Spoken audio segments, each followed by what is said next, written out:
welcome to this AWS project. Today we are going to visualize some Netflix data using Amazon QuickSight. So I'm gonna just quickly grab my tea because this is gonna be a 1-hour project.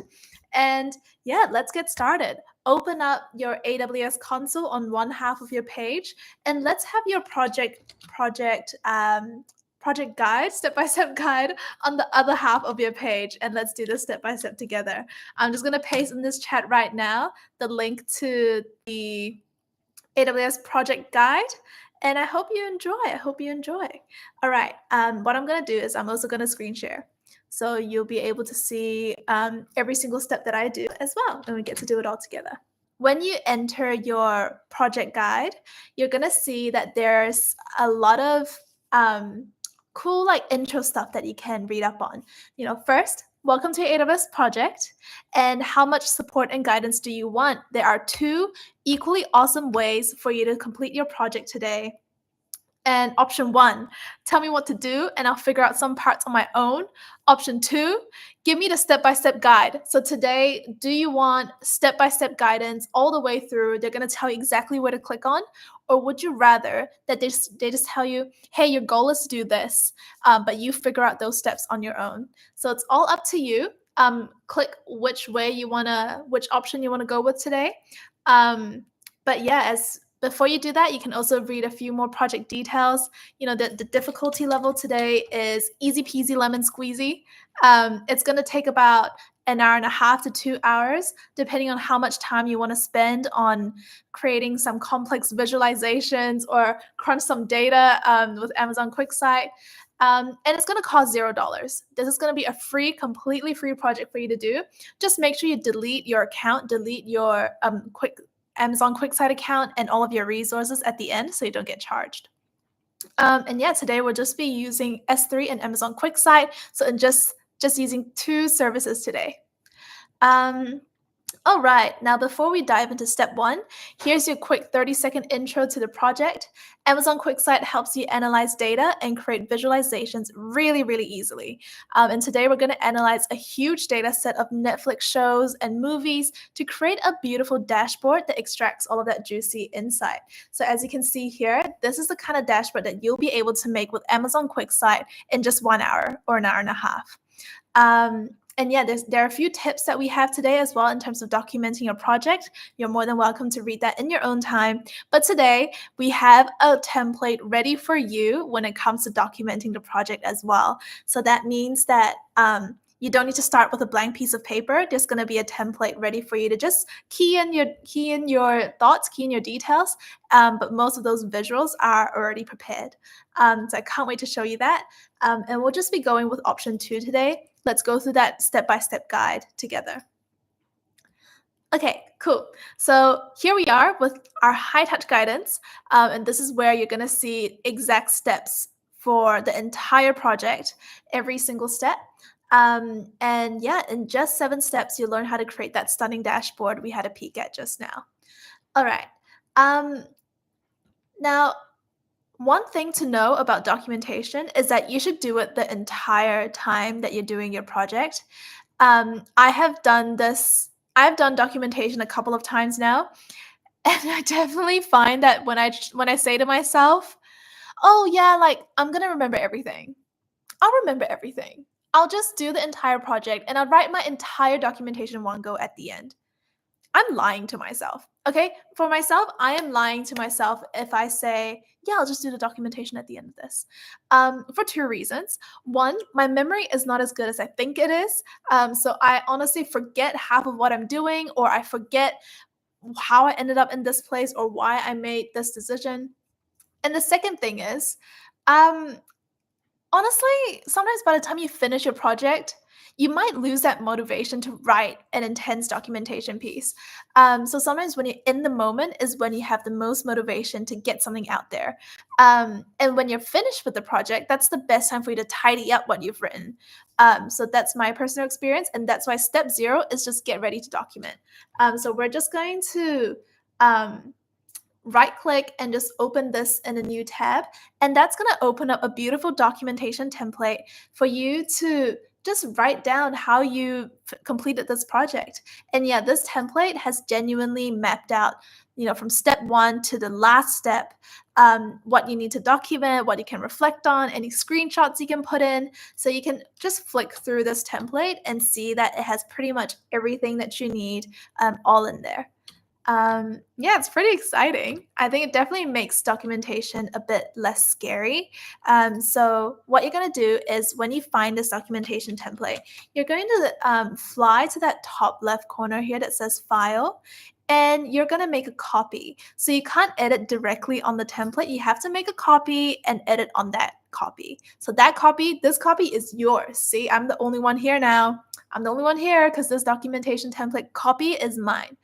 So you can just exit out of that template itself and just use this one.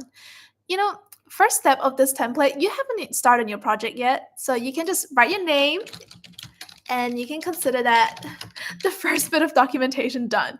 All right, so we've got our name down and I think we're ready. We're finally ready to start the technical part of our project.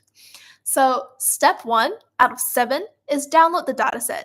Get your data ready.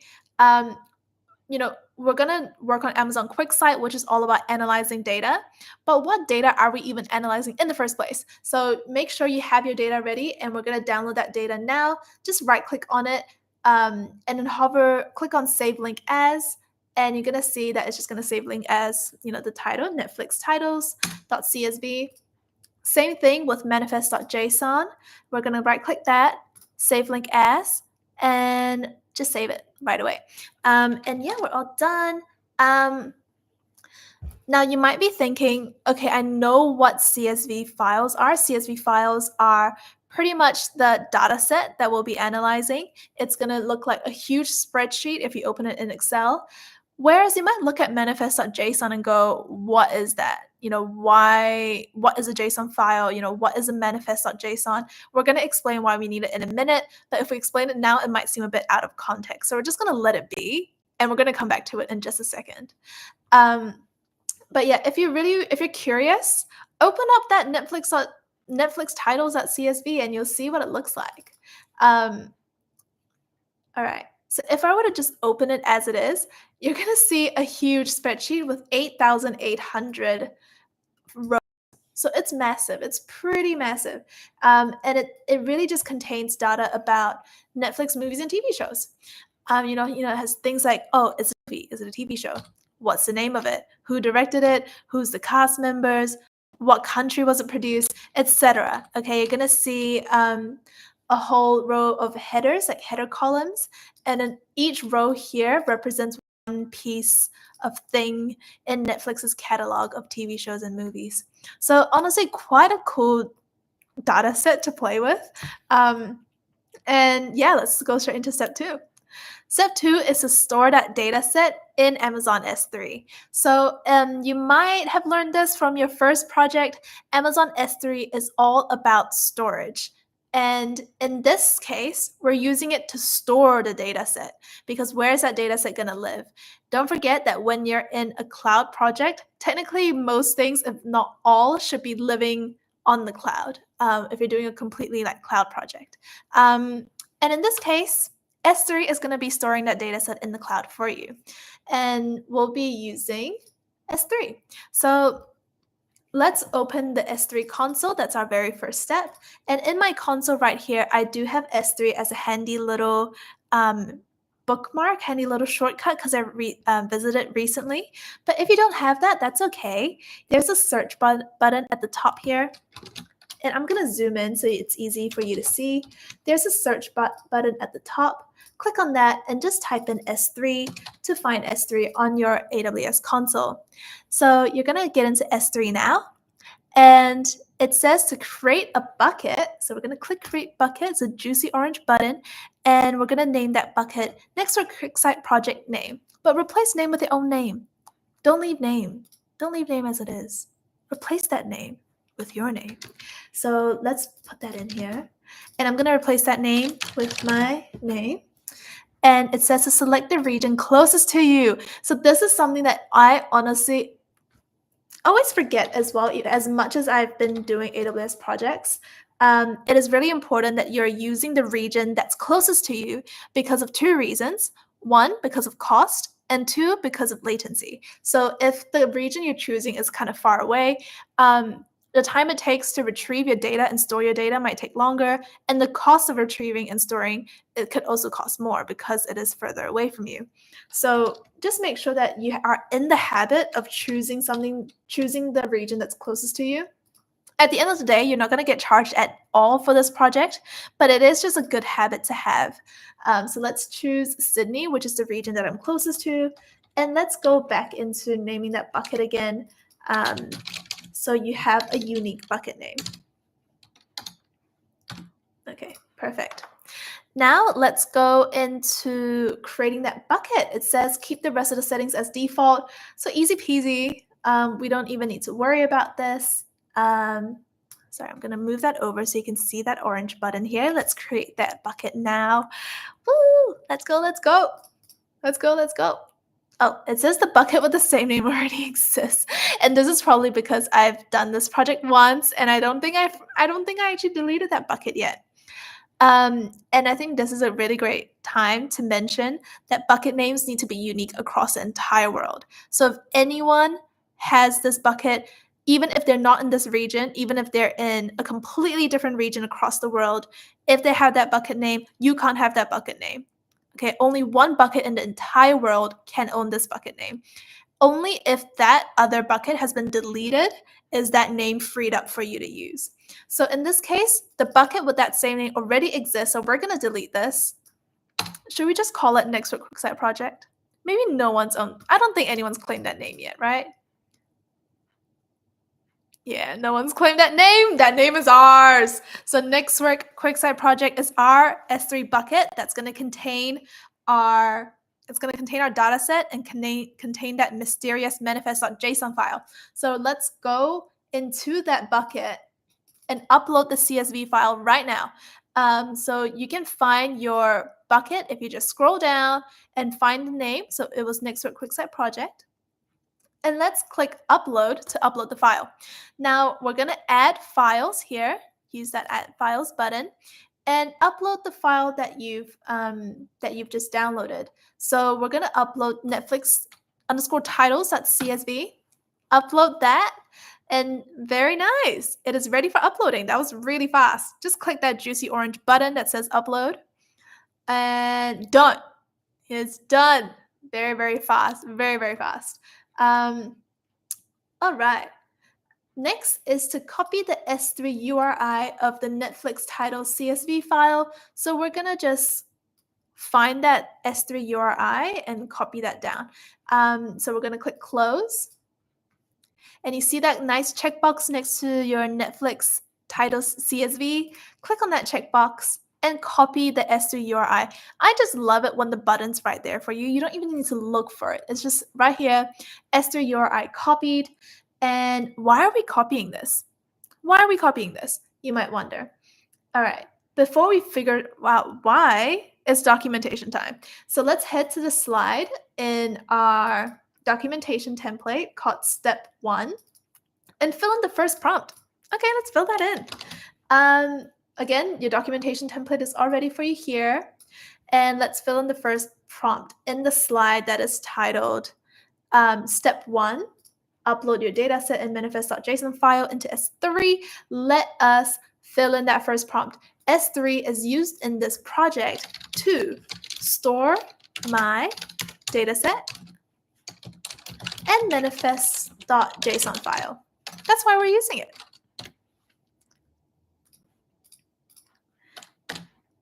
And I think that's it for documentation for now.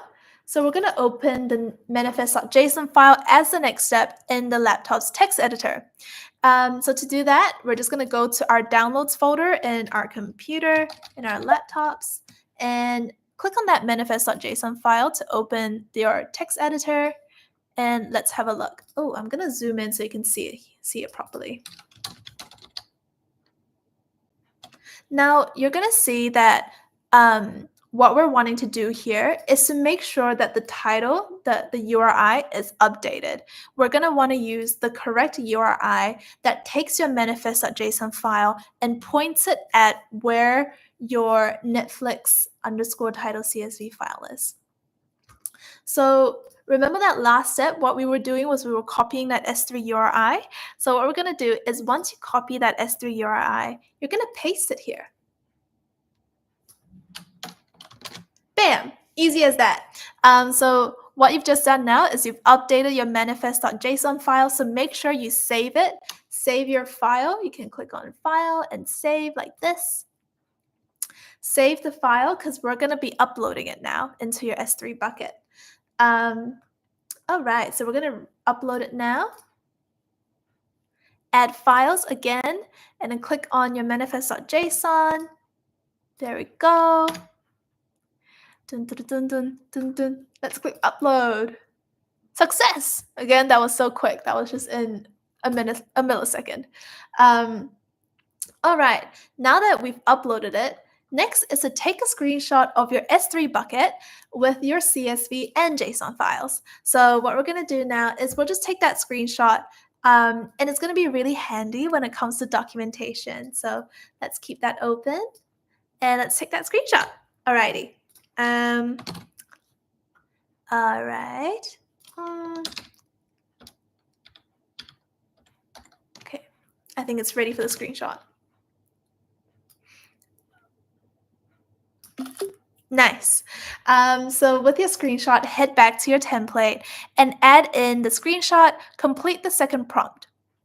Cool. All right. So let's first put in our screenshot into the slide. So I've taken the screenshot. I'm going to add that in now. Looks pretty good. Doesn't look half bad. All right. That looks really good. That was really fast. If you've never used Canva before and you're wondering how the heck that photo go into that little browser frame so quickly, all you have to do is paste your image into your Canva file and then drag that image down to where you see the frame. So if I were to do that one more time, okay, let's pretend I just pasted that in. I just did my Command V and just drag it. Literally hold your image and drag that into the frame. Nothing else you need to do. So the next step is to just complete that second prompt. So in my second prompt, I'm going to say, I edited the manifest.json file by updating the S3 URI of my dataset. It's important to edit this file because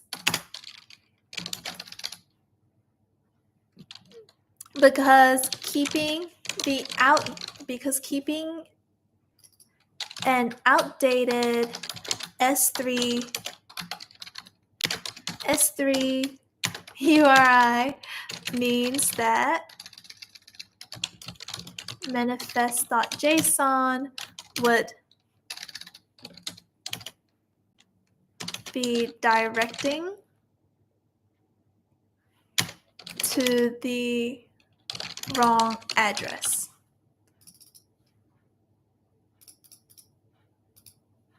So I'm going to keep it very, very simple for now. I think you can always add a bit of spice, add a bit of detail to your documentation afterwards, but the key ideas should be put down as you go through this project. Next step. Step 3, create your Amazon QuickSight account. We're already up to step 3 of 7. That was pretty fast. So next, we just need to open the AWS Management Console and navigate to Amazon QuickSight. So let's head to QuickSight now. Boom, right here. Very nice. And let's select sign up for QuickSight right here. Now, before you get any worried about, why are we creating a new account? Why am I seeing prices over here? It looks a bit concerning. As a reminder, QuickSight comes with a free trial, so you won't be charged for this project as long as you delete your QuickSight account at the end of the session today. We'll remind you to do this at the end of the guide, but it is up to you. It is always your responsibility to delete your resources, delete any accounts, any sort of services that might charge you extra, okay? So this project itself is going to be free as long as you delete your resources at the end of the session. Cool. Now, what we're going to do is we're going to sign up for a free trial of the enterprise account. Now, the enterprise account is already pre-selected for you, so you don't need to do anything else. Just keep this selected and then click continue. And when you create a QuickSight account, it's going to give you this page that is an add-on, okay?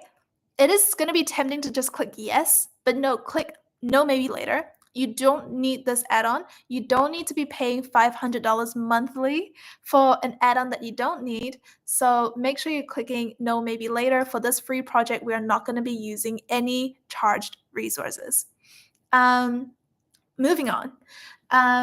Next, we're going to enter our details for Amazon QuickSight, and we can leave the authentication method as it is.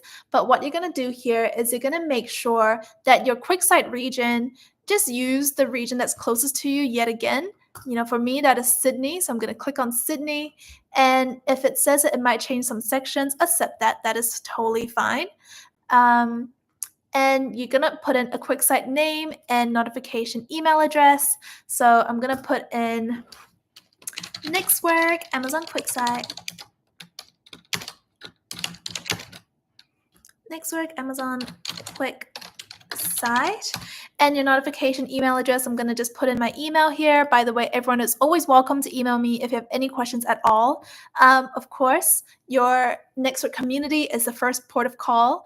But if you're not in the community and you're wondering, Nat, what do you mean community? You can always just email me as well. Cool. Oh, Joe, you're so welcome. You're so welcome for the reminder. It's good to see you here, Joe. And good to see you here, John. I'm so happy to see you here. All right, so we're up to the part where we are in the middle of setting up our QuickSight account now. And when you're setting up your QuickSight account, you get to decide, you get to tell QuickSight what resources get access to QuickSight, okay? And here you're going to select Amazon S3, because again, as a reminder, you've already uploaded your CSV file, your entire data set into S3. So you're going to need to make sure that QuickSight, which is going to be processing that data and turning that into visualizations, that they have access to that data. And if that data is in S3, give it access to S3. And again, with S3, you can be really specific about what exactly they have access to within S3. So you can select the S3 bucket as well. Now, I don't need to give it access to all the buckets in my account. I just need to give it access to the bucket that contains my data set for today. So click on that and click Finish. And let's scroll down. And I'm going to just make sure that our step-by-step guide is also in the same page as us. So again, so make sure S3 is selected and select the bucket that you've created. And then here you can select Create. Cool. Let's finish it off. Oh, it says my provided account name is invalid. An account name can only contain characters, digits, and dashes. Can you remember what I've typed in that isn't eligible?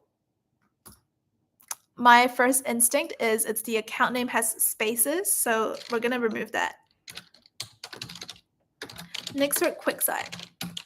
Natasha@nextwork.org. And again, I'm going to make sure it has my S3 bucket selected. Finish that. And let's select Finish. Please make my account this time. Otherwise, I'll be a bit, I might get a bit nervous. But I think it is creating. Look, it's doing its thing. Sometimes creating an account can take a while. So time for a stretch, It's a good time for a stretch. So do a bit of a stretch while you're waiting for your account to get created, or you can take a sip of your tea. I like to do that.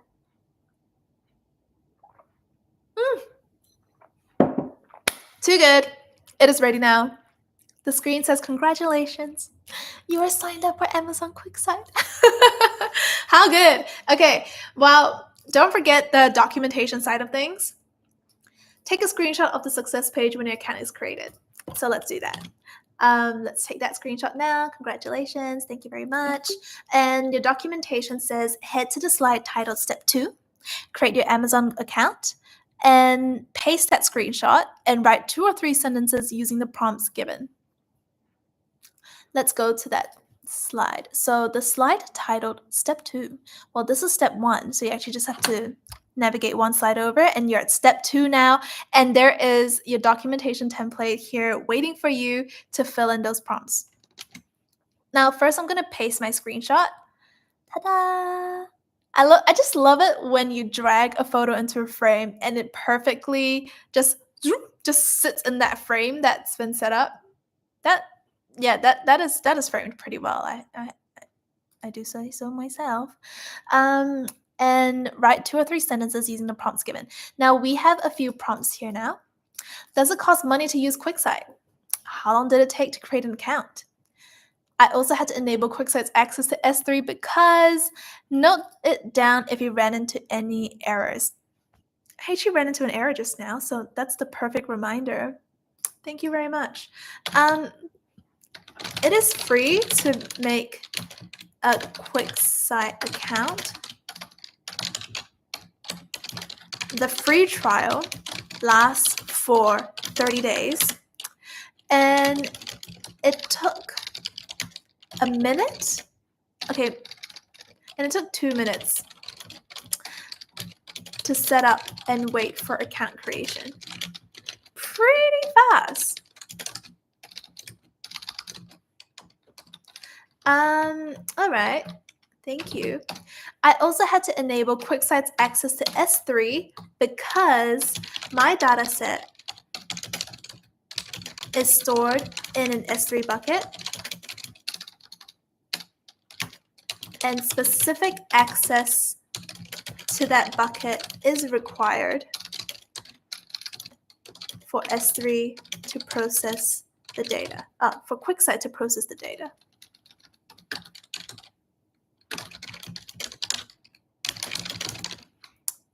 And I notice I'm already running out of space for my documentation.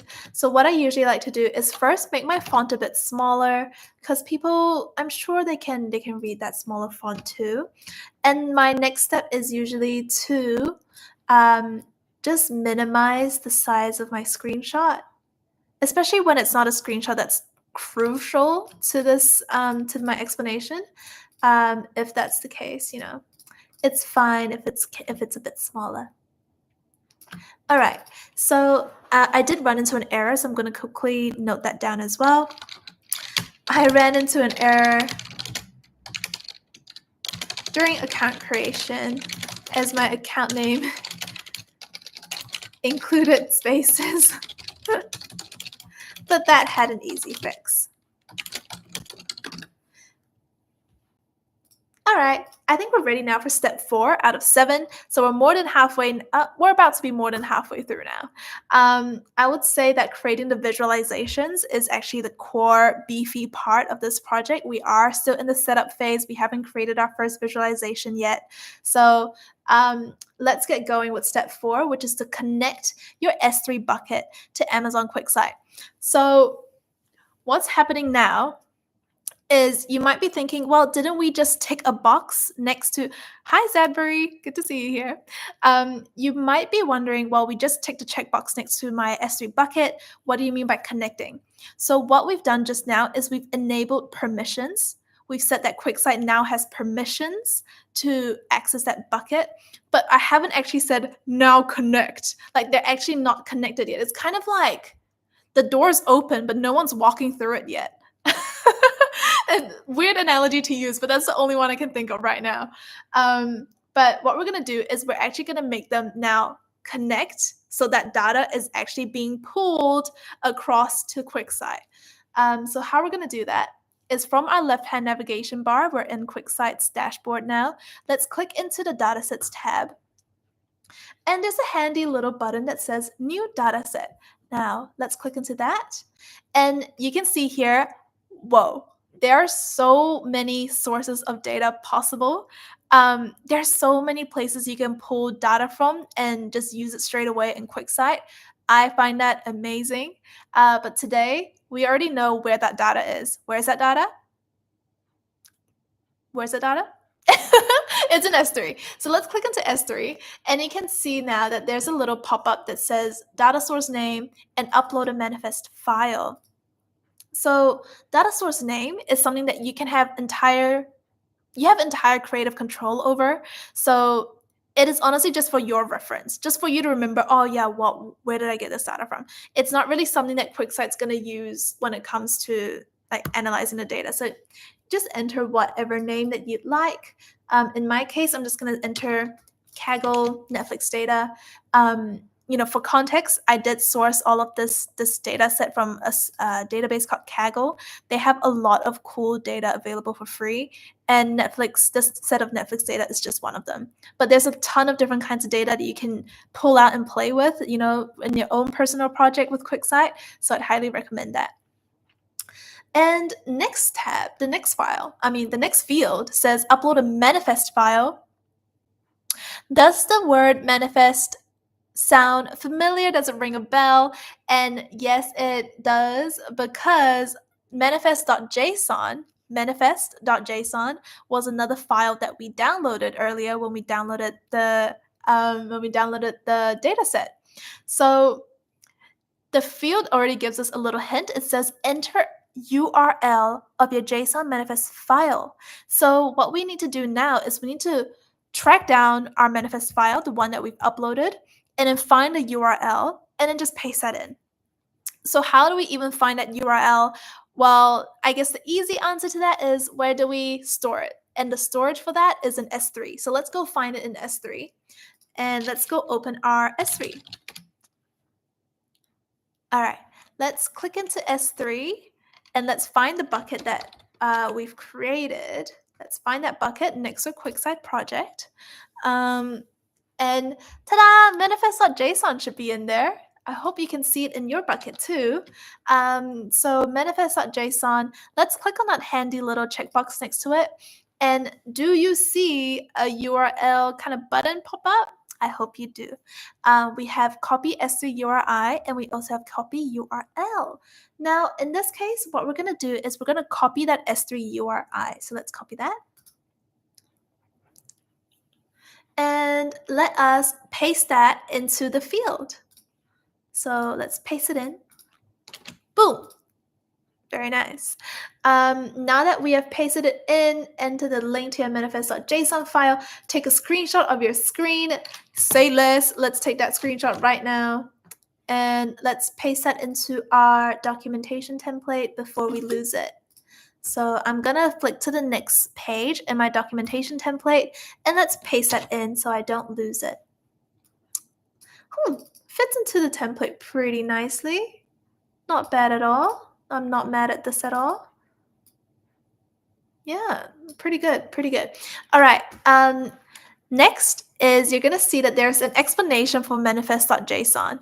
Now, I know that at the very start of this project, we said we will explain to you why we need it. This is the explanation right now.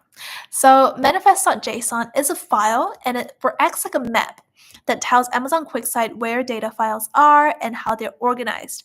So it describes to QuickSight, hi QuickSight, I know you're going to try access Kaggle Netflix data, your data source name. And in this manifest.json file, I'm going to tell you exactly how you're going to find it. And that is why it was so important that we updated our manifest.json file to the correct URI. Because what good use is a map if it's taking you to the wrong file, okay? And that's why our data set and that S3 URI needed to be updated into our manifest.json file at the very start. And look, the second half of this paragraph, it also describes what each piece of data looks like, so QuickSight knows how to understand that data set and show it in the charts or graphs, because data can take all different shapes and forms. Data can be organized in so many different ways. We can jump into that into another day, into another project. But for today, just know that data can look wildly different. And that's why it is really handy if there's a manifest.json file that tells QuickSight, this is how you read the data. This is what the data looks like. And you can see it here. There's a bit of data telling QuickSight, oh yeah, this file, not manifest.json, Netflix titles.csv is in a CSV file. The delimiter is a comma. There's a text qualifier, and it also contains headers. So QuickSight's like, okay, thanks. Now I know how I'm going to crunch the data.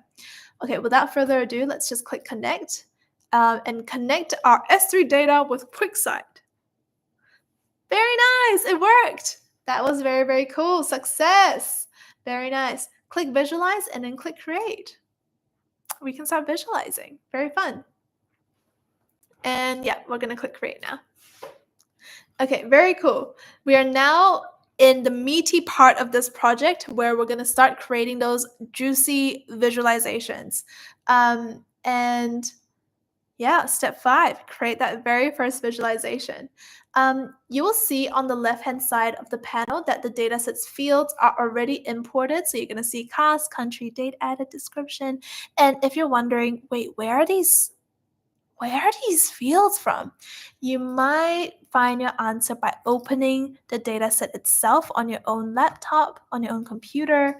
You will see that those fields, they're just headers for a big spreadsheet.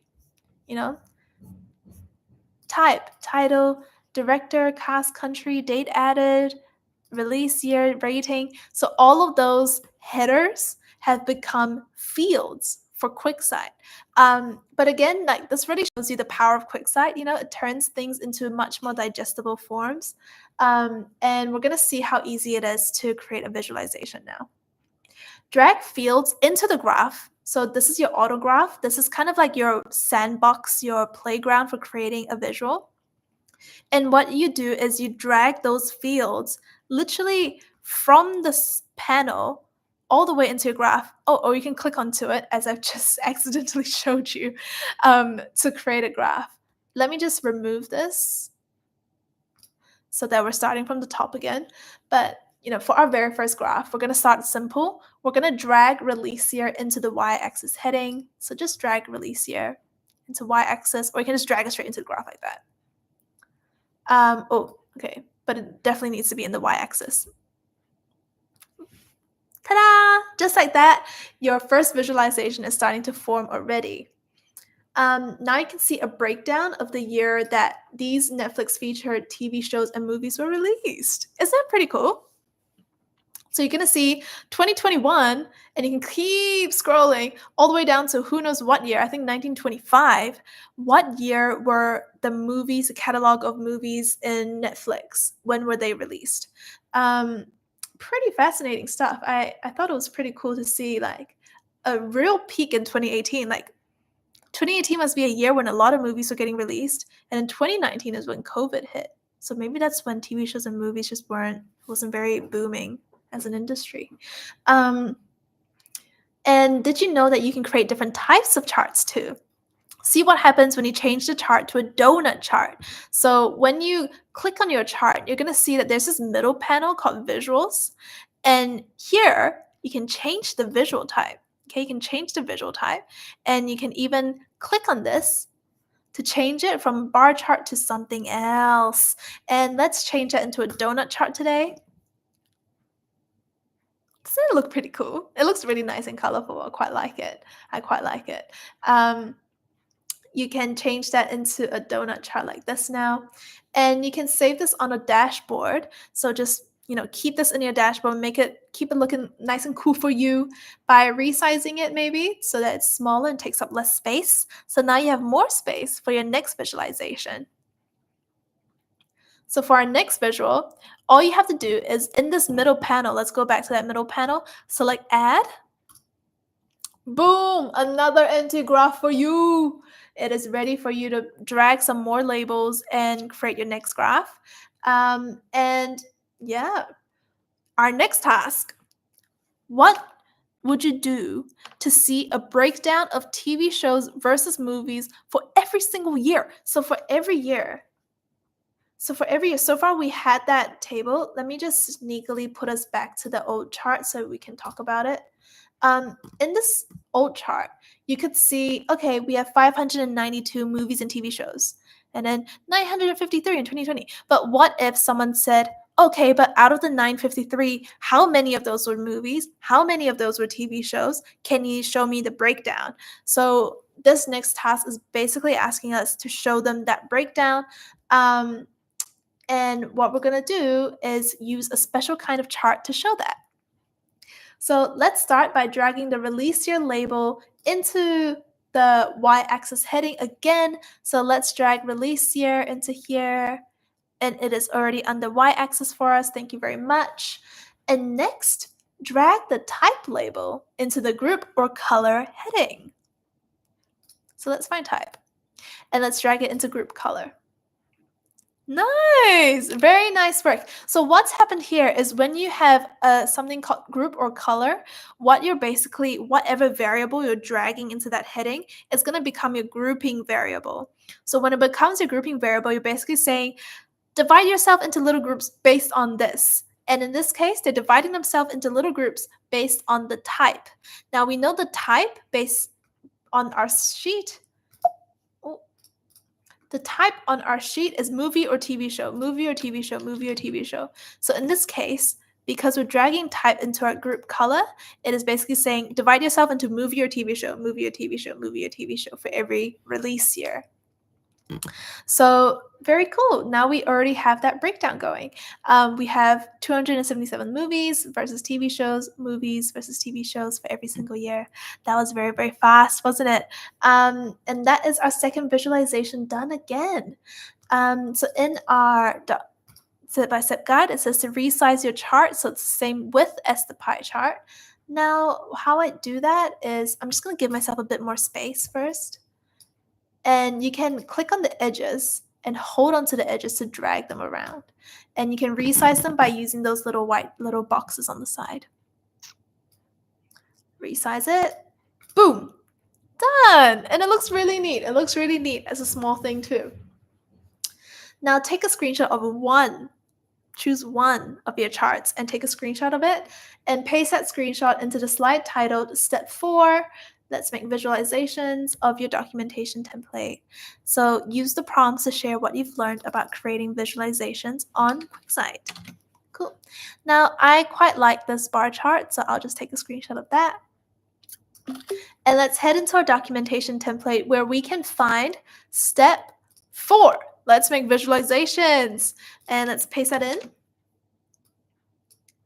Looking pretty neat. Looking pretty neat. We can now enter our thoughts using the prompts. Let's do it. To create visualizations on QuickSight, you will have to, well, it's actually pretty simple. You'll have to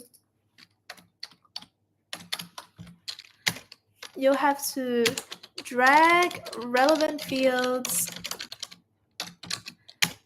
into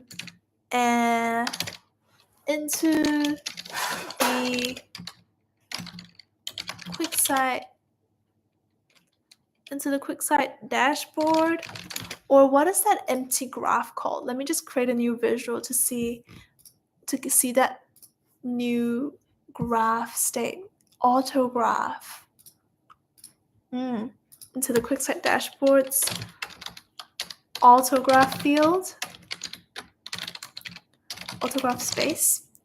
And the chart, well, the graph shown here is a breakdown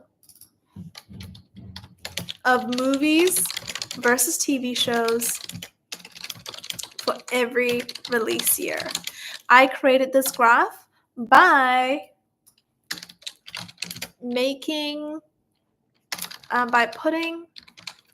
the release year on the y-axis and making the type, i.e. movie or TV show, the grouping variable. I think that looks pretty good to me.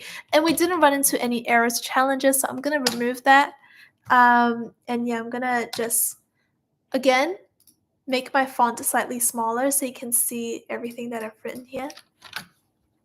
That looks pretty neat. Quite happy with that. Yeah, not bad at all. Okay, cool. And that's the documentation part done for this one. And now we're going to move on to step 6 out of 7. We're getting pretty close now. Your QuickSight treasure hunt. Oh, this is definitely the hardest step, I'd say, especially if you're new to data, but we're going to go through every single step together, so hang on tight. Next, let's say you've just presented your first 2 QuickSight charts to your data team lead. You're like, hi, data team lead. I've just played around with QuickSight today. Look at these 2 charts that I made on it. I just thought it could be fun, and I created them. And your data team lead goes, oh, that's so good. That was so impressive. I would love to see what else you can find on QuickSight. There must be a lot that you can do here. I would love to know more. So you say, okay, sure. Give me what you got. And the data team lead gives you a brief with 5 questions and says, you should be able to answer these with QuickSight. Let's see if you can. Challenge accepted. Let's keep adding to our dashboard. Make sure you're not replacing your existing graph for each task, because we want to create a whole dashboard and all of your charts should be visible next to each other. And let's make sure that none of them disappear while you're trying to create a new one. Note that out of the 5 questions, some of these questions are more advanced than others. Give it a go, and it's totally okay if you're like, I might be a bit stuck here. Cool. So we have an autograph ready for us to create our next visualization. So let's just use that now. And it says, I quite like the breakdown of TV shows, movies for each release year. Can you just stack those TV shows and movies in the same row so I can visualize the percentage of each? Yeah, this is a very popular type of graph, I must say, like stacking everything in the same row so you can clearly see like 65% this, 35% that, that's a very, very popular type of chart. So it's a good one to learn. Now, as a hint, when they tell you that they just want to use the exact same data, sometimes instead of using an empty thing and trying to start from scratch, you can always duplicate an old one. So in this case, you can click on an old one and click on these menu options to duplicate the visual. So now when you click on it, it already has the data right here for you, so you don't need to drag anything. It's really up to you what you consider. Is that a worthwhile shortcut for you, or would you prefer doing stuff from scratch? Totally up to you, but in this case, I just really wanted to show you that this kind of option is available. You can duplicate your visuals. And yeah, the way to see something in the same row, honestly, if you're not sure, this is where you're going to just click into your visual types and just start scanning.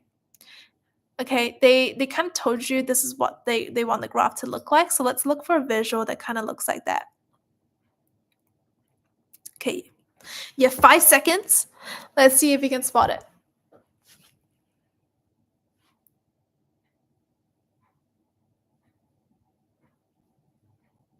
Perfect. So if you thought it could be this one, the horizontal stacked 100% bar chart, that is the correct answer.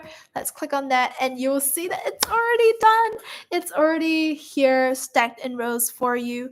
And when you scroll now, do you see how when you scroll through these now, you'll see the percentages? That is exactly what your data team lead wanted. So you have just crossed a big check for your team lead. Perfect. Well, we already have question 1 done out of 5. That was pretty good. Good work. And next, reminder, add a new chart instead of replacing a current one. So make sure you're clicking add if you don't have an empty visual ready for you to use. In this case, we do have one. But let's look at the request. Now, can you show me the same thing in a table? All right. Please show me the number of movies versus TV shows per release year, if possible. Look, again, we have the same data available already. So let's click on an existing graph. Click on the 3 dots on the side, And let's click on duplicate that visual. So you already have that data ready on hand for you to use in your second one. All right, so like they said, like your data team lead said, can you show me the same thing but just in a table? So what's going to happen if you click on your visual type and change that into a table? Interesting. I'm quite curious. So there's a table. There's a table format here. Let's click on that. Boom. So here we have release year and a movie. Release year, movie. Release year, movie. Where are the TV shows? Where are the TV shows? A bit confusing, isn't it? Where are the TV shows? So if you keep scrolling, you see that they're all the way in, they're all stacked to the bottom. And the longer you work with tables and you see this kind of pattern forming, you'll know that it's because for some reason the sorting is like, let's sort in alphabetical order for this column, which is not exactly what we want. Because what that forces is it stacks all the movies first because they come before T in the alphabet in the alphabetical order. And it isolates them so much that you can't really see the number of TV shows and movies per release year. So what we want to do is we want to change the way this table is sorted. And to do that, what we might have to do is change sorting maybe by looking here. Format visual. Could format visual be the way? Display settings, headers, cells, totals? Nope. Visuals, field styling. Not exactly what we want. What about interactions? Actions? Not exactly what we want. How can we sort this? Maybe there's something here. Focus only on the year. No, that's not exactly what we want. View, this isn't exactly what we want either. Is there any way we can change the way things are sorted? Let's keep looking. So you can maximize this, and now it takes up my entire page. It's cool, but it's not exactly what we want. Conditional formatting, show totals, exporting. Nah. Oh, I just clicked on the heading. This looks pretty promising. Sort by release year. I think this is what we want. If we were to go ascending, what does that show me? Perfect. I think this is the answer we're looking for. Now that we're sorting by release year and by ascending, we're now going to see the number of. We're not going to see movies, TV shows. They're not crossing together. Okay, perfect. But we're still not seeing the number. How many movies, how many TV shows? We don't have that number yet. So let's figure this out by having a value field. Because right now, our table only has grouping columns. It only is just sorting things into groups. But if there's no value, it can't tell you how many is in each group. It just says, yeah, I have these groups. Yeah, I have a 1944 movie group. I have a 1945 TV show group, 1946 movie group, 1946 TV show group. Like it can tell you I have these groups, but there's no value. So it can't tell you how many in each group. And Joe, you got this. No worries at all. So to figure out how many is in each group, you will just simply have to drag something in the value field. Let's add something. In this case, I think I'm just going to add titles because it'll tell me, every TV show should have a title. Every movie should have a title, like a movie name, TV show name. So we're going to add that into values. There we go. Not too bad. So now I see there was 10 movies in 1979, one TV show in 1979. Is this what we want? That looks pretty promising. I think it adds up to the numbers that we were seeing for 2018, 767 movies. Wow. It's pretty intense. And what is 2018 doing with movies? But yeah, that looks pretty cool. Now, in this guide, in your step-by-step guide, if you ever want to see the correct answers, you can always just scroll down. So let's scroll down just to make sure. Nice. I think we got it. Yeah, I think we got it. That was pretty cool. Okay. Nice, nice, nice, nice. All right, so we got the right answer here. And we can just minimize this graph. Okay, let's click on minimize so it doesn't take up the entire page again. And again, play around with its place, you know. In this case, maybe I just wanted to take up an entire column in my graph because why not? You know what? This is a look. I'm gonna keep it like this. It can just take up an entire column in my dashboard. That looks fine. That looks great. Let's move on to the next question, shall we? We are now up to question 3. I think we're up to question 3 now. Okay. Again, add a new chart instead of replacing. On what day did Netflix add the largest number of movies or TV shows to their catalog? So to do this one now, it's going to be pretty interesting. So let's break down the question. On what day did Netflix add the largest number of movies or TV shows to their catalog? We're looking at a day right now. The answer that we're looking for is a date. So what that really tells you is you're going to look for something that has a date attached to it in your fields. So which of these is a date? You know, cast, country, description, director, duration, listed in rating, release year.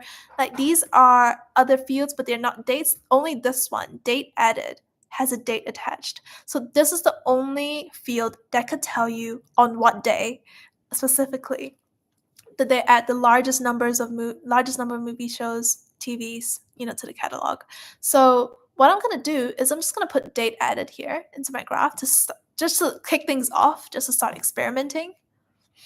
And nice. So we have a count already of records by date added. So what this is telling me is they're telling me how many records. A record is basically a row in your file. So how many movie shows, how many TV shows, how many movies according to every single day. So, you know, if you just keep scrolling in your graph, you can even see like, oh, September 23, September 2016, 1, 2021, 14. You know, there's a lot of days going on here. But our question is very simple. On what day did Netflix add the largest number?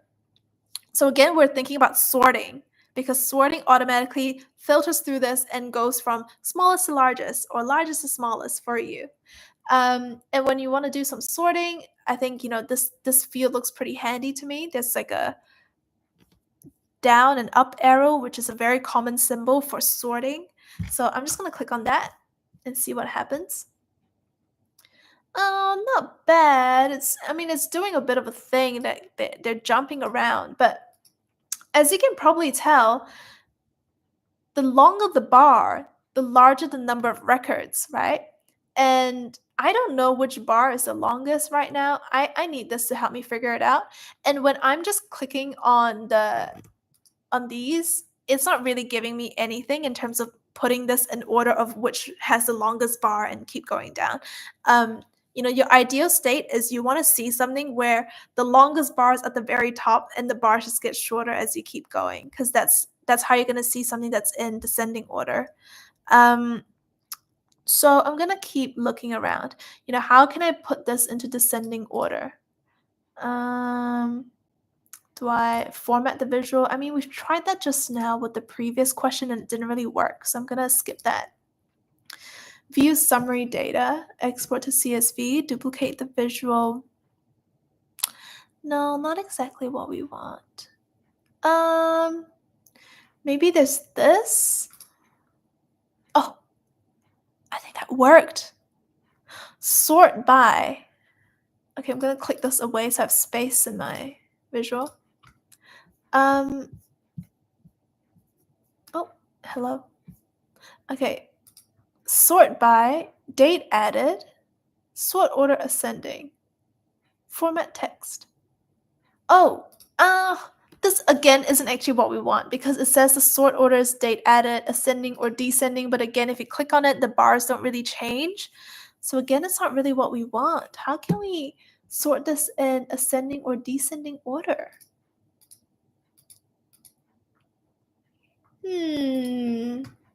Let's see.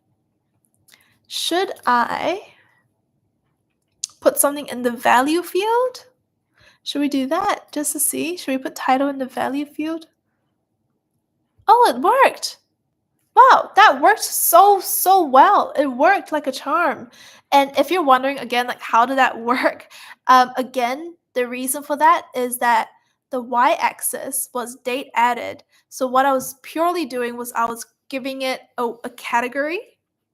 But again, I wasn't giving it a value. I wasn't giving it something to count the number of things in each category. So that is why when I only had this, it was only sorting it by the category's literal alphabetical order, not in order of how many, because there was no sense of counting at the time. But the moment you add another field in here, that sense of counting is now in here. So there's now a way to sort them by descending order in order of how many did Netflix add to the catalog on that date. So all you have to do now is go to the very top and scroll. What was the top one? January 1st, 2020. 109 pieces of content were uploaded into Netflix in one day. Isn't that an insane number? 109? That's the impressive power of Netflix. All right, we're almost done now. Next, of the TV shows and movies featured, how many were listed as action and adventure, TV comedies, or thrillers? Okay, so what I'll do here is I'm gonna again add a new visual, make sure you're not replacing a current one. And now we're gonna see how many were listed as these. For simplicity, ignore the TV shows and movies that have multiple listings or categories. So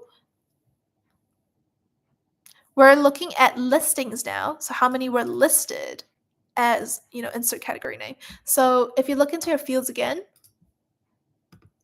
which one looks like a listing? You might notice listed in, which will be a correct answer. So listed in is basically a collection of all these category names. And let's add that into our graph just to kick things off. Oh my goodness.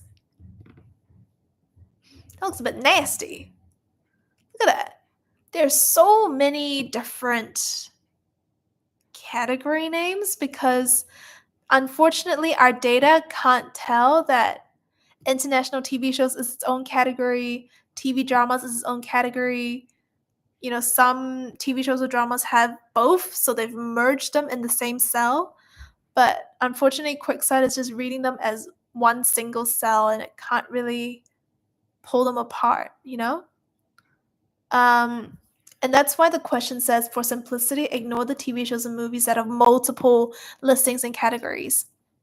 So we're going to ignore all the ones that have commas, basically, all the ones that have more than one in them. We're just going to look for pure action and adventure, pure TV comedies, and pure thrillers. And this is where we're going to start thinking about filtering, because we genuinely just want to throw out anything with a comma. So how do we do that? We're going to first click into this, and you're going to see in your top bar, we have data, we have visuals, and we have filters. So let's click on filters. And let's add a new filter for the data that we're looking at. And we are filtering out everything with a comma within their category name, within their listing. So we're going to click on listed in. That's what we want to filter out with. And you can click on the filter itself to start editing it and making it yours. All right. Now we want to just keep everything that has been listed as action and adventure. We just want to keep everything that's been listed as TV comedies. We just want to keep everything that's been listed as thrillers. So how we're going to do this is we're going to just unselect everything because we know we only want to keep 3. And this is a huge list of definitely more than 3. and we're going to make sure that we only keep the pure action adventure, the pure TV comedies, and the pure thrillers. Action adventure is already available to us, so let's just click that. Easy click. Next is making sure that we just have thrillers. Again, let's start scrolling here, and let's get to the pure thriller at the very bottom. And let's do the same thing for TV comedies. The pure TV comedy thing is right here. Very nice. Let's tick that. And I think that's us. Let's apply.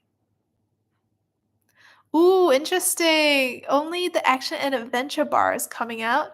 I do not like the look of that. That is honestly such a disappointing looking visual. I've never seen a graph with only one single bar, I feel.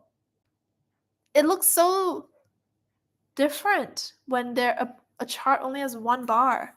How do we get the other bars in? I honestly am very curious about this myself. I'm going to just start by clicking and organizing. Oh, did that just work? Okay, great. It just worked. I would have assumed that maybe that single bar thing could have been a bug, maybe, or it could have been some sort of default when you first default behavior when you first create a filter. But yeah, I guess if you just click on the sorting buttons on the side, it automatically puts them into order. So we have thrillers at the bottom, TV comedies, we have 69 of that, and then 128 pieces of action and adventure. Matches with the ideal graph exactly. So we can move on to the last question now. Of the TV shows and movies with this listing, how many were released on 2015 or after? So we want to see a total number. We want to see a total number of all of these TV shows and movies. We don't want to see them in separate graphs anymore, I guess, because we just want to see a total number. And we want to see how many were released on 2015 or after. Again, duplicate any visual that you already have, some carry over data that you can bring to your next one. And in this case, we already have the filter set up, so let's carry that over so we don't need to repeat that filter making. But we're going to add a filter because now we want to know how many were released on 2015 or after. On top of the listing filter we have just created, we want to add a date kind of filter. Okay. So let's create that. Let's click into our filters, and you'll see that the filter that we created is already still there. But let's add a new filter, and this time let's filter by release date because it's how many were released on 2015 or after. So release year is the one we're looking for. And let's click into the release year filter, and let's just make sure that only the ones that are on 2015 or after are being selected. So let's find our 2015. Let's unselect everything else. We probably don't need that. And let's find our 2015. Oh, sorry, the scrolling behavior is not looking great. Okay, great. We found 2015 now. Let's select that and select all the years that are after that. Good. Apply it. Very nice. So now we know the numbers have shrunk to 45, 58, and 68. Pretty close numbers actually to the previous graph. But this ideal graph looks like a little chart. Do you remember how to change the form of your chart? How you do that is by going back into the Visualize tab and change the visual type. So we want to make this into a donut chart. Ta-da! Just like that, we have created our very last chart for this project. So give yourself a pat on the back, and let's start decorating our dashboard. Pat on the back. Pat on the back. And let's start formatting our dashboard so everything looks good together. So right now our dashboard looks like this. We have a good number of charts, graphs, but we can just, I think this is going to be quite fun to just reformat. Let's just make this smaller maybe. Maybe like this. Yeah, that looks pretty good. And let's move that over. Oh, let's make that smaller so it can fit into that little gap I've created. Yeah, I quite like this. This looks pretty good. Yeah, this looks pretty good. I think what I don't like is that, do you see how these are kind of cut off and then this is kind of cut off too? Yeah, I'm not a big fan of this legend, so I'm gonna see if I can just remove that out of my own curiosity. So let's format the visual. Oh yeah, you can just turn off the legend, like a little toggle button. Again, one thing I just love about QuickSight, makes things pretty simple. And just like that, my chart is free.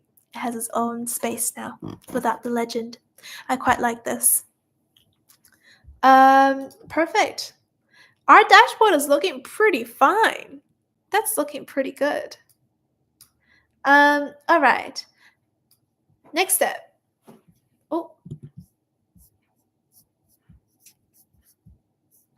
Out of the charts and graphs you created, take a screenshot of one of the last 3. You'll be showcasing this in your documentation. So I'm going to take a screenshot of the pie chart, the donut chart, because it was my favorite one. And let's add that screenshot to the slide titled Step 5 and complete the prompts. So let's go into Step 5. Ooh, interesting. Okay, so you're gonna see a situation where the frame doesn't fully fit what we have anymore. Bit of a shame, but it's not unfixable. All you have to do is first just get your image, detach that image again away from your frame, and just resize your frame. So you can select your frame and ask for it to be maybe a bit shorter, and maybe this could work. And it works a lot better now. Very, very nice. I think this frame looks a lot better for my image. I'm not going to touch it again. And let's fill in the prompts. Filters are useful for. Ooh, okay.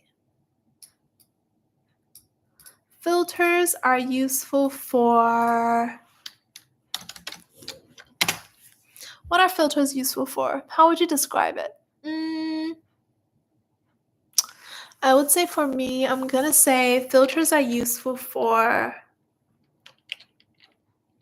specifying the exact subset of data that you are wanting to analyze.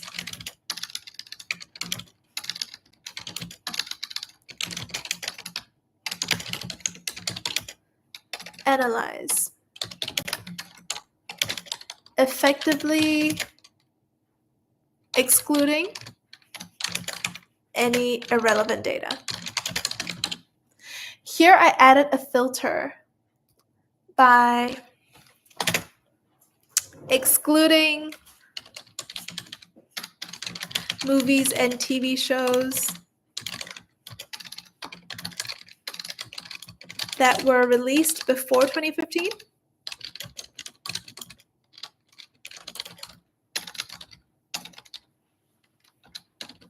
This helped me create a visualization on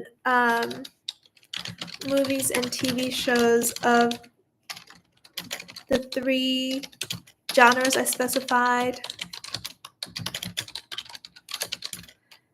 that were released from 2015 onwards. Not bad. Okay, just like that, we've completed the key step of this project. So good on you for making it this far. Let's make sure we tidy up our documentation. Okay, not bad. So in this case, let's finish this prompt 2. A visualization set up after filtering for release date and filtering and release listed category, because we only have the thrillers and the action adventures and the TV comedies.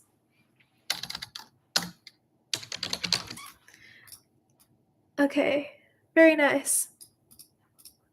All right. So we're on to our last step now, finishing touches.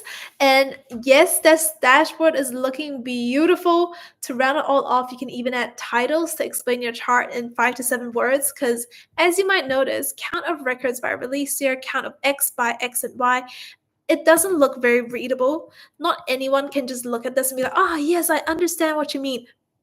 Not everyone's going to get it, okay? So you're going to want to use titles that are very usable by anyone seeing your graph. That is the key to a beautiful dashboard, I feel. One that is usable. So let's enter some chart titles. Do you think you can match these titles to the right graph? Ooh, okay. Numbers of movies or TV shows by release year. I would say that will be the first one.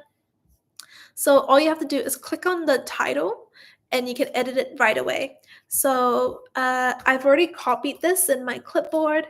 So I'm going to paste that here. You know, you can paste it. Let's remove that formatting and save it.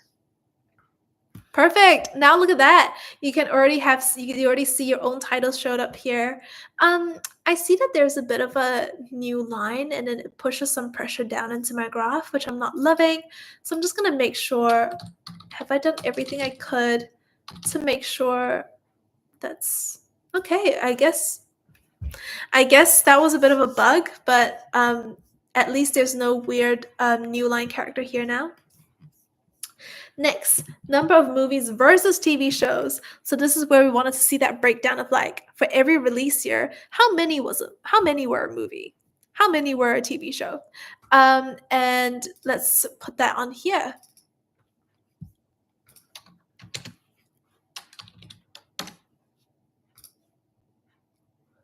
Not bad, not bad. Again, there's a weird new line character, even though it shouldn't exist. Okay, and it's gone now, which is all right. And I would say this is also saying the same thing, right? Like it's saying what percentage was a movie, what percentage were a TV show. So let's do that same formatting here.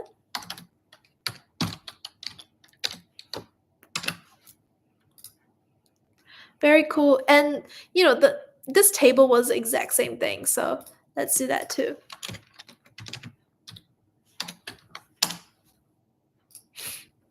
Perfect. So now we have these 3 titles left. Number of thrillers, TV shows, TV comedies, and action and adventure. I would say this one will be, you know, this bar chart that we created. It definitely shows you row by row how many TV shows, how many TV comedies, how many action and adventure pieces.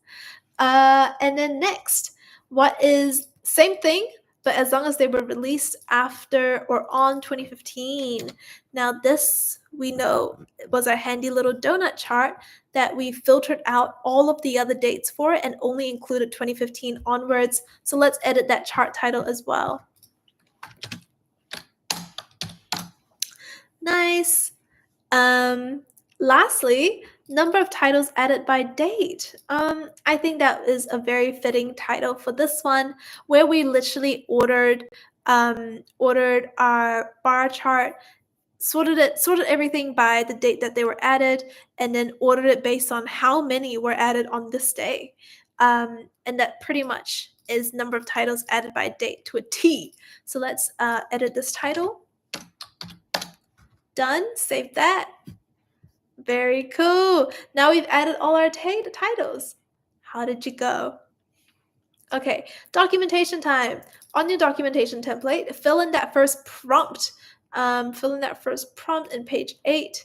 As a finishing touch, I edited the titles of my graphs so that they will be clear, so that each chart, so that the purpose of each chart, so that the purpose of each chart is clear to the reader. All right, I'm gonna just make sure the font isn't too big. And now let's go back to our project. And it says on the top right-hand corner, publish your dashboard so you can share it with the data team lead. Yeah, let's not forget our data team lead asked for this information, eh? Let's just click on publish and publish our new dashboard. Give it a name, give it any name. You know, we can use Netflix titles analysis. You can use something else. You can put your name in. So it's like Joe's Netflix titles analysis. That could be pretty good too. And then click that beautiful publish dashboard button.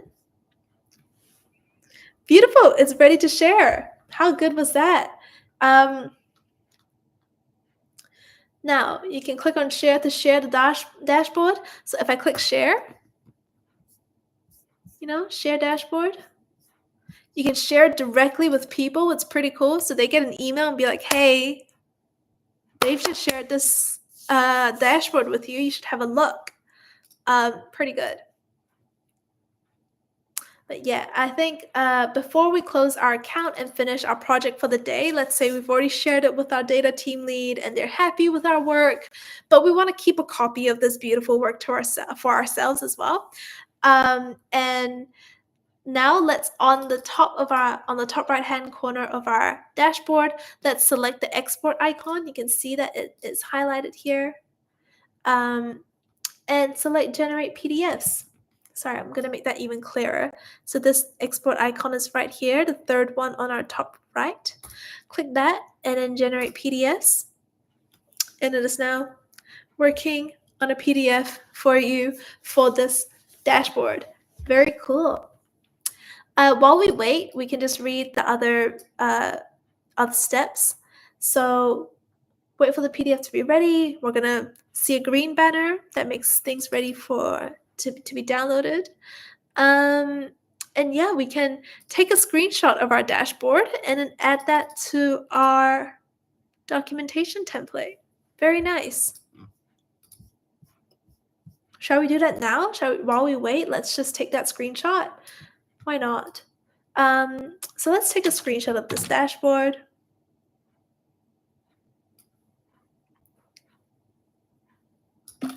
Satisfying, isn't it? We've taken that screenshot now, and we can start to put that in our documentation.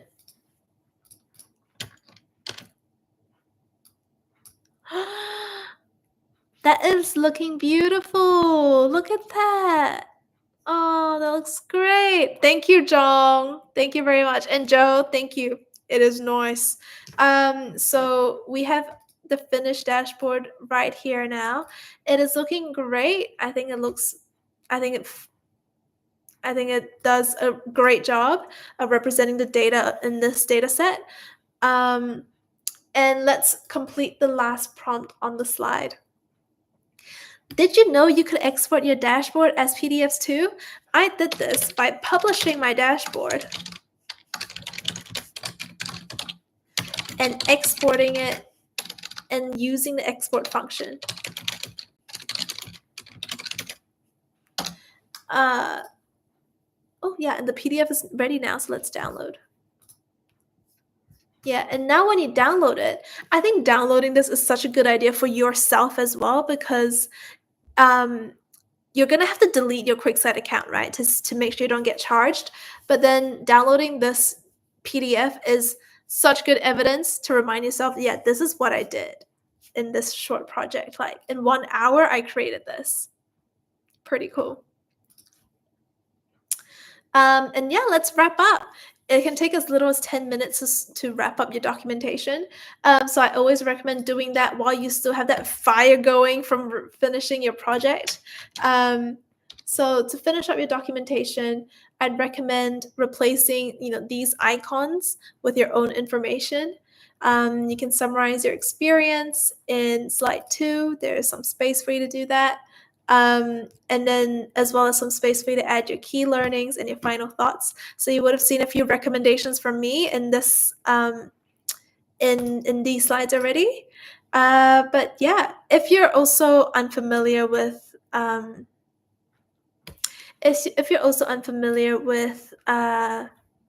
what is this called? Oh, I'm drawing a mind blank with these images. Yeah, as a reassurance, just make sure you're always welcome to just drag in your own photo. In fact, you really should be. Please Yeah, probably not the best idea to use Amber's face for your own photo. Use your own, use a photo of your own face, and you can drag that into the frame, and voila, the frame just updates for you to your photo. Very nice. So you use your full name, and if you don't have a GitHub repo, that is totally okay. You can turn that into a LinkedIn link, so you can be like linkedin.com/in/ add in your URL here. So you can always just play around with this bottom figure. It doesn't have to be a GitHub account. It can be anything that you want to use to represent you. You know, if you have a personal portfolio website, use that URL instead. If you don't have a personal portfolio website, you can consider your LinkedIn or any kind of social media you want to share. But LinkedIn probably is usually the most appropriate one for work. Yeah, and for your last minute, you can also just make sure you're deleting all of these annotations across your documentation, so that no one's going, oh, what is this? You know, for example, you can totally delete this if you don't think it suits your style. And you should absolutely delete this last one if you don't have any errors across your documentation and you're not using this page. Delete that, please. And yeah, all done. So, you know, as a very last thing, you can share your work. I definitely recommend doing that. Email your finished documentation to me so you can get added to our secret Hall of Fame that only people in the Hall of Fame will be able to have access to. And you can also celebrate with your AWS students by sharing that PDF page, sharing a PDF in the project page. You know, if you enter your project page, you should be able to see people sharing their dashboards, which is pretty cool. Absolutely recommend it. I think it's a fire thing to do. 100% you should do it. And yeah, share it on LinkedIn. We even created some sort of copy you can use to share your work. And you can learn how to attach your documentation as a PDF as well. So people can swipe through it like a carousel. It's pretty cool. Yeah, I think what that leaves us for today is to clean up our resources and sign off. So to clean up your resources, you only have 2 things to delete for this project. The first one is to terminate your QuickSight account. Let's make sure that account is not left running. Let's make sure you're not being charged for anything if your free trial runs out. And the next thing is to delete your S3 bucket. Now, deleting is honestly such an important skill that we try to recommend you to do this on your own. So you have a habit of doing this, like checking for things on your own without relying on anyone telling you to do it. So let's terminate the QuickSight account first and then delete that S3 bucket.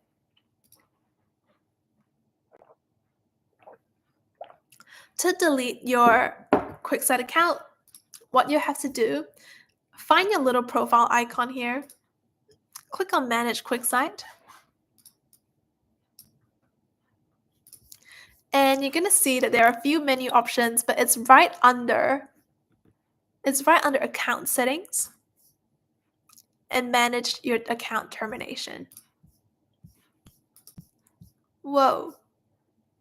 Okay, perfect. So account termination, aka delete your account. They do this little thing where they have account termination protection on to protect yourself from any accidental deletions. But we know we want to delete this account, okay? We're ready. So let's just toggle that off and type in confirm and delete the account. And voila, that account is done. You are unsubscribed, which means that you don't have the account anymore. And that is exactly what you want.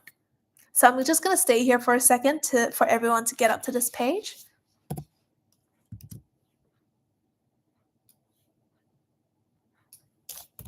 And what I'm going to do now is let's go delete that S3 bucket.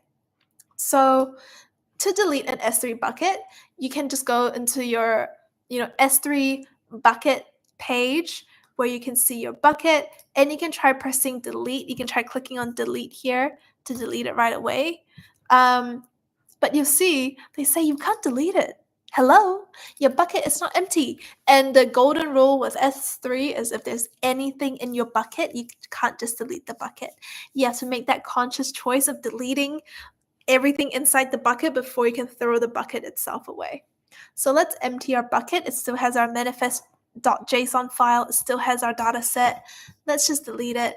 And to delete it, you just have to type in permanently delete in this text field.